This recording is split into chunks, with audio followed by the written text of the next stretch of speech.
জুলাই গণ অভ্যুত্থানে আহত ও শহীদ পরিবারকে রাষ্ট্রীয়ভাবে আর্থিক সহায়তা দেওয়া শুরু করেছে অন্তর্বর্তী সরকার। সোমবার সকালে 10:30টায় রাজধানীর তেজগাঁওয়ে প্রধান উপদেষ্টার কার্যালয়ে 21টি জুলাই শহীদ পরিবার ও 7 জন আহতের মধ্যে আর্থিক চেক হস্তান্তরের মধ্য দিয়ে এ কার্যক্রমের আনুষ্ঠানিক উদ্বোধন করেন প্রধান উপদেষ্টা প্রফেসর মোহাম্মদ ইউনূস। বৈঠকে উপস্থিত ছিলেন মুক্তিযুদ্ধ বিষয়ক মন্ত্রণালয়ের উপদেষ্টা ফারুক আজম, স্বাস্থ্য উপদেষ্টা নূরজাহান বেগম, তথ্য ও সম্প্রচার উপদেষ্টা নাহিদ ইসলাম ও প্রধান উপদেষ্টার বিশেষ সহকারী ডাক্তার মোহাম্মদ সাইদুর রহমান। বৈঠকে 3টি শহীদ পরিবার ও 3 জন যোদ্ধা বক্তব্য রাখেন।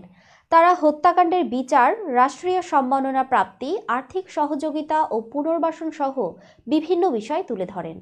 জুলাইয়ের অভিজ্ঞতা বর্ণনা করতে গিয়ে এই সময় তারা কান্নায় ভেঙে পড়েন। প্রধান উপদেষ্টা বলেন, সবসময় ভাবি যাদের কারণে, যাদের ত্যাগের বিনিময়ে দেশটাকে আমরা নতুন বাংলাদেশ বলার সাহস করছি, তাদের এই ত্যাগ কোনো নিক্তি দিয়ে মাপা যায় না। জুলাই গণ অভ্যুত্থানে আহত ও শহীদদের ইতিহাসের স্রষ্টা হিসেবে আখ্যায়িত করে তিনি বলেন, আপনারা জীবন্ত ইতিহাস, মনের গভীর থেকে আপনাদের প্রতি কৃতজ্ঞতা। যে জাতি ইতিহাসকে স্মরণ করতে পারে না, সে জাতি জাতি হিসেবে গড়ে ওঠে না। এই স্বীকৃতিটাকে জাতির পক্ষ থেকে আমি আপনাদের কৃতজ্ঞতা জানাই। সরকারের সিদ্ধান্ত অনুযায়ী জুলাই অভ্যুত্থানের শহীদগণ জুলাই শহীদ নামে অভিহিত হবেন এবং আহতগণ জুলাই যোদ্ধা নামে অভিহিত হবেন এবং পরিচয়পত্র পাবেন।